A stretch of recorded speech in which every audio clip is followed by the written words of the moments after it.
Estou dispondo aqui os primeiros capítulos do livro de minha autoria chamado Volta pra Mim, que está publicado e disponível no Google Play Livros. Gostaria de sua opinião sobre o conteúdo, o começo da história, os personagens, a trama, etc. Deixe nos comentários sua participação. O link do livro publicado está na descrição do vídeo. Vamos então ao segundo capítulo. Do livro Volta pra Mim. Capítulo 2. Epígrafe. Nossas opiniões são a pele na qual queremos ser vistos. Friedrich Nietzsche. Tony se envolve completamente no trabalho.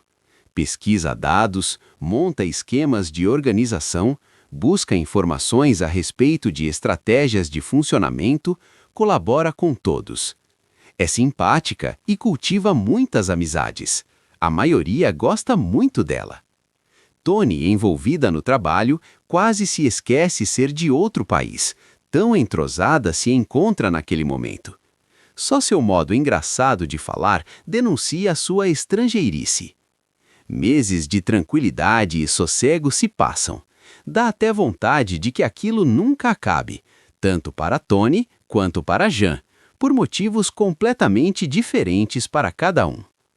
Tony, por sua vez, fica feliz que está conseguindo atender à sugestão de Gerhardt e, com um certo esforço, entendendo as razões de Gerhardt. Jean, ao seu modo, achando que a presença de Tony lhe é cada vez mais cara e cada vez mais preciosa. Num galpão muito bem organizado, localizado junto ao principal restaurante de Anton, muito bem distribuído por ordem de prioridade, pratos semi-prontos são montados e encaminhados diariamente para os grandes restaurantes para suprir a demanda de noites e dias da semana e noites e dias dos finais de semana. Grandes peças temperadas, molhos produzidos, complementos de pratos, verduras frescas, vegetais cortados em formatos decorativos, frutas da estação sendo selecionadas, estão a toda hora sendo enviados para a rede de restaurantes da cidade. Um trabalho árduo que exige requinte e cuidado dos que o elaboram, precisão e coordenação dos que participam dessa elaboração. Já existe uma coleta de dados, um estudo dos movimentos diários dos restaurantes. Então, tudo o que pode ser preparado antecipadamente é feito nesse local. Este é o centro nervoso de toda a movimentação da grande rede de restaurantes, sob a direção de Anton. Produtos semi-prontos vão para as grandes cozinhas, onde os famosos chefes montam seus badalados pratos para os gourmets elogiarem e, para virem estrelas Michelin, adicionar valor aos já consagrados pratos. Que customers continuem a se sentir especiais e badalados por pertencerem a uma casta exclusiva, a dos gourmets, pessoas exigentes consigo mesmas e com os locais que frequentam, onde comem. Tais gourmets são modelos chiques para os mortais comuns e servem de medida para os que galgam a ascensão social em curto e médio prazo. Os restaurantes de Anton fornecem tal status para quem os frequenta. Tudo isso é tarefa para aprendizado de Antonella, ou Tony para os amigos. Grande parte dessa dinâmica foi, de fato, implementada por Tony, que já tinha esse projeto para o restaurante de sua família, mas como Gerard a forçou a trabalhar em hierarquias inferiores em nome do aprendizado, ela aproveitou a abertura dada por Anton e fez isso para ele, nos restaurantes dele. Jean arrependeu-se de me empregar aquele dia. Já faz 4 meses e estamos conseguindo colocar em prática quase 80% do meu projeto. E veja, os resultados estão sendo ótimos. Jean, depois do susto que levei com o seu sumiço no dia seguinte à confusão que você armou com os venenos naqueles pratos e com a prisão do fulano confessando estar amando do concorrente para boicotar a avaliação dos funcionários da Michelin, quase nada que você faz eu me arrependo. Quase nada? Já está bom, diz Tony rindo. Jean fala e ri gostosamente ao lado de Tony. A abraça sem haver resistência da parte dela. Tony gosta de Jean como um bom amigo. Tony não percebe o que Jean sente com aquela intimidade que ela permite a todos os que são amigos. Jean é inteligente, faz tudo com muita eficiência, e apesar de ela comandar um posto que era dele, ele aparenta estar feliz com Tony no comando. Gerard quer Tony aprendendo e mantém um controle sobre ela, cobrando informações dela mesmo por telefone todos os dias, para ela saber por onde começar, aonde ir para obter os melhores resultados, onde pesquisar, como manter um negócio, inclusive diante de possíveis adversidades. Esses são alguns dos objetivos de Gerard, o pai, o grão-chefe, que Tony ama e quer satisfazer e fazê-lo feliz. Tony está nesse país há uns meses, trabalhando como funcionária nessa grande família, nesse local que carinhosamente chamam de galpão. Tony investe em aprender a lidar com todas as etapas de um projeto, para ajudar a manter o império que seu pai já construiu. O trabalho atual é um passo para ela assumir a rede de negócios do pai. É uma grande responsabilidade. Ela está como empregada, desconhecida de todos. Gerard a quer sem privilégios, sem vantagens, para que Tony aprenda a lidar com todo tipo de acontecimentos, sejam eles bons, sejam maus. E para isso, Tony pensa que se manter anônima talvez seja o melhor caminho para entender o funcionamento das empresas. É só assim que Gerard acredita que uma boa empresa pode sobreviver num mundo competitivo que é o de restaurantes. Alimentação. Só mais tarde, Tony descobre que esse anonimato pode lhe causar grandes problemas. Antonella aprendeu rapidamente a língua do local. Seus momentos engraçados com Lisa, sua colega de apartamento, foram decisivos para que aprender o idioma não fosse um sofrimento, mas sim uma diversão. Fala mais ou menos, consegue se comunicar e entender a maioria das pessoas. Em último caso, seu inglês precário a ajuda a sair de algumas situações difíceis, como já aconteceu antes. Seu sotaque é audível, mas não agride os ouvidos dos nativos que acham muito gracioso o som que Tony faz com determinadas palavras. Algumas construções gramaticais erradas provocam riso. Isso, na verdade, a torna mais simpática aos olhos de todos. Por se esforçar muito para entender a língua, ela dá bastante atenção a todos e fez grandes amigos. Isso é muito importante, porque o almoxarifado nesse galpão funciona mais ou menos como um formigueiro. Cada um tem uma função e cada função precisa ser cumprida à risca. Nesse momento, é a forma que Tony pensa, começando a desenvolver sua percepção do funcionamento dos negócios. Mas, como a vida é um campo cheio de aprendizados e surpresas, esse olhar de Tony também se modifica no decorrer de suas experiências. Anton visita o galpão pelo menos algumas vezes ao mês, e já esteve no local pelo menos 2 vezes no local dos preps, como é carinhosamente apelidado pelos que lá trabalham. O grande espaço é a base dos infinitos pratos finos a serem servidos nos chiques restaurantes da rede na cidade. Por 2 vezes seguidas da visita de Anton, Tony estava no almoxarifado, tentando entender como manter saudável a rotatividade dos produtos, perecíveis ou não.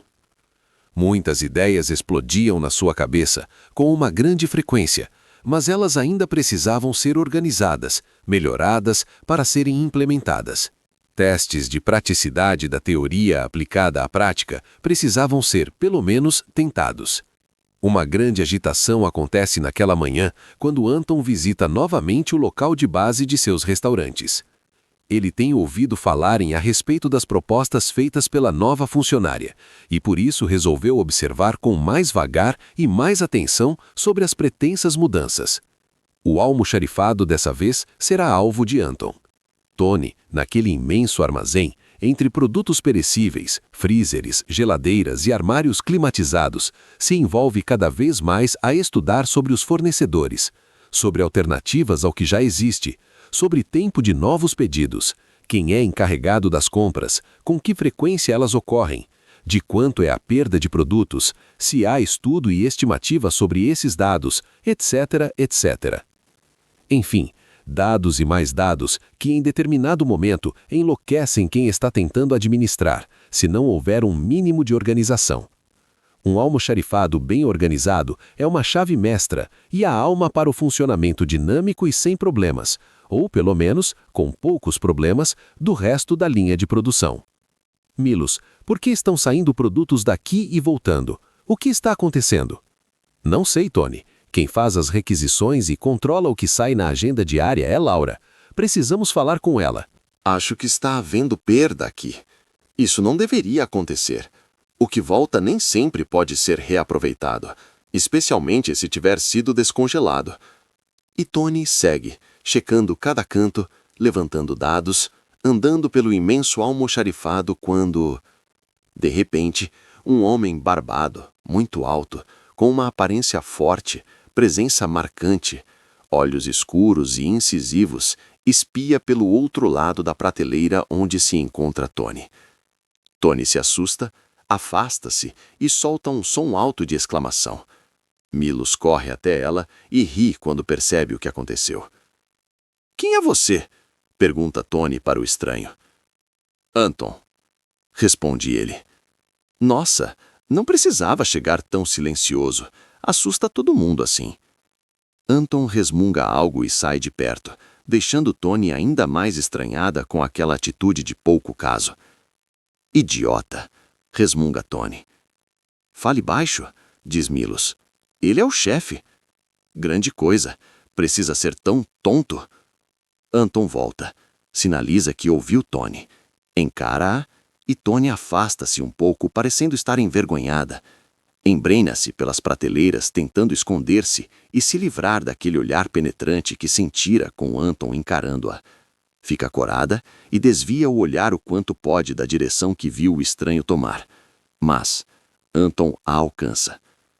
"Ouvi você falando da deficiência da saída dos produtos do almoxarifado. Vá até meu escritório amanhã ao meio-dia para conversarmos melhor a respeito. Quero saber mais sobre esse problema e outros que podem prejudicar o andamento do trabalho." Ele vira as costas, não dando chance nenhuma de Tony contestar sua colocação, indo embora e fechando a porta atrás de si. "Eu nem vou lá nada", contesta Tony, conversando com Milos. "Ele nem sequer sabe quem eu sou. Jerk, grosso. Ele pode não saber quem você é, mas se você não for, ele vem te buscar. Eu trabalho aqui há muito tempo e o conheço muito bem." É? Ele não tem um supervisor para fazer um relatório para ele das deficiências do trabalho aqui no almoxarifado?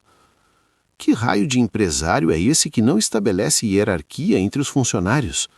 Você está nervosa à toa. Por que ficou tão brava? Já vi pessoas te destratarem muito mais e você nem ligou, não deu bola. Ele realmente me irritou, com aquele jeito arrogante, mandão. Vou mandar Jean, ele que se entenda com o chefe. Ele o conhece há mais tempo que eu. Pelo visto, você também gosta de mandar, completa Milos, sorrindo para Tony. Ao passar da porta do almoxarifado para a agitação e movimentação frenética das pessoas no vasto salão ao lado, que de fato trabalham com os preps, um funcionário avisa Antonella. "O senhor Anton me mandou levá-la amanhã para o seu escritório no primeiro horário, não mais ao meio-dia, pela manhã." Credo, ele controla tudo ou quer controlar tudo. Inacreditável. Sua tentativa de enviar Jean cai por terra. Como conhece realmente Anton há mais tempo, Jean avisa Tony que, se ela não for, ele provavelmente a despedirá, sem piedade. Essa é a fama de Anton ali no galpão. Isso não pode acontecer. Como vai explicar para Gerard que foi despedida? Não, ela precisa atender o chefe, o grosso. O dia termina mais calmo para Antonella.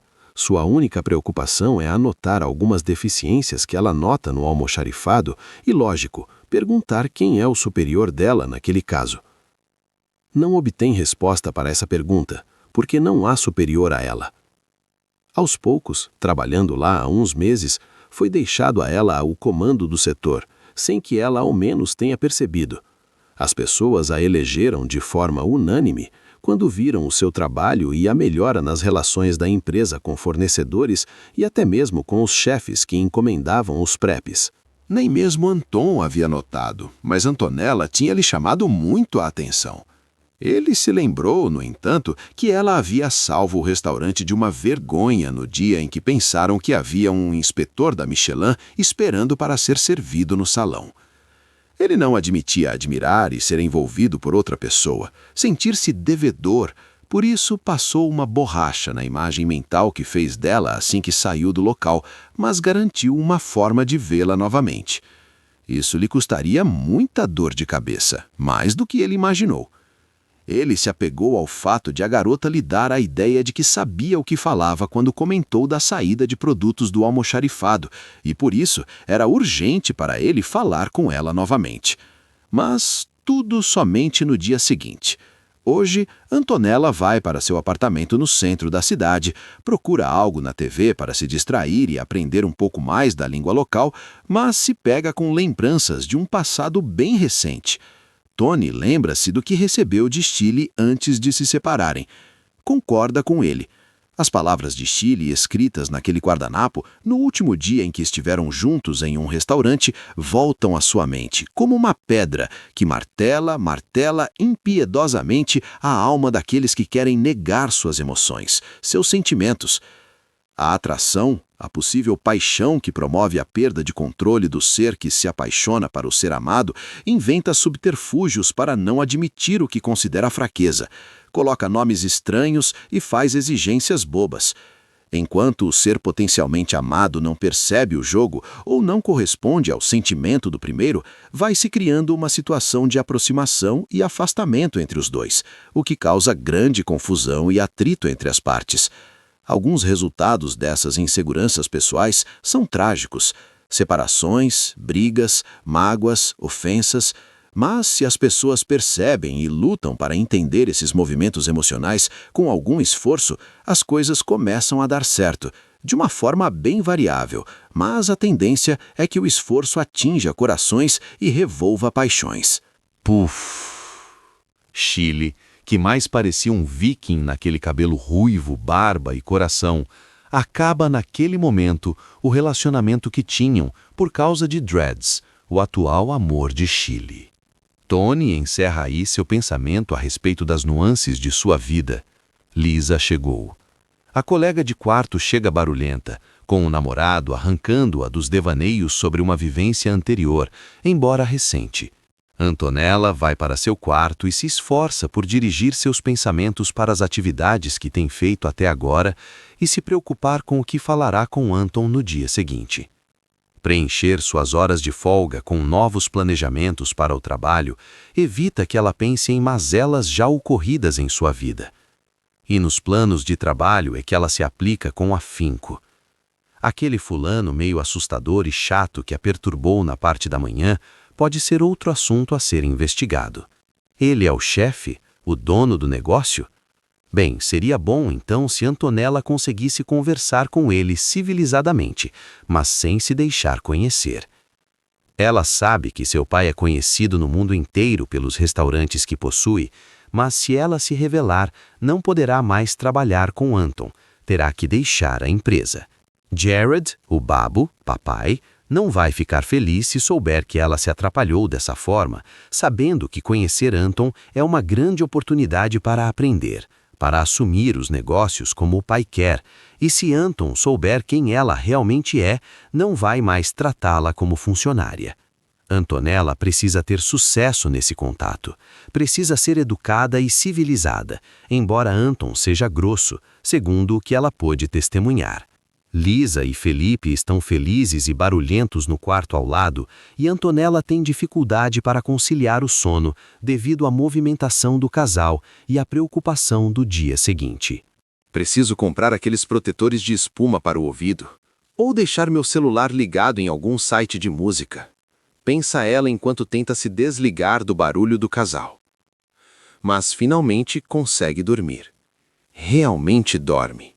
Dorme tanto que perde a hora e o motorista que a levaria na presença de Anton não tem como fazê-lo. No mundo de Antonella, um atraso se resolve rapidamente, mas no mundo de Anton, um atraso é uma catástrofe, especialmente se o atraso for de alguém que ele não tem controle e quer ter. Ela não estava no trabalho agora de manhã, senhor, diz o motorista, desolado na expectativa da bronca de Anton. Mas, ao contrário do esperado, Anton não fala nada. Fica mudo. Um testemunho muito negativo do valor de um funcionário. Anton se irrita grandemente com o descaso, ou o que ele chama de descaso, de Antonella. Mais tarde, manda o funcionário novamente buscá-la no local de fabricação dos preps, depois de se certificar de que ela havia chegado. E Antonella vai cabisbaixa para o encontro. Ela sabe que não foi correto perder hora, negligenciar as ordens do chefe. Terá que dar um jeito de consertar isso. Gostou? Volte sempre. Postamos todas as terças e sextas. Logo vamos dispor o 3º capítulo, quando um relacionamento começa a tomar ares mais próximos e potencialmente perigosos para os objetivos de Tony. Obrigada, comente, dê um like e volte sempre.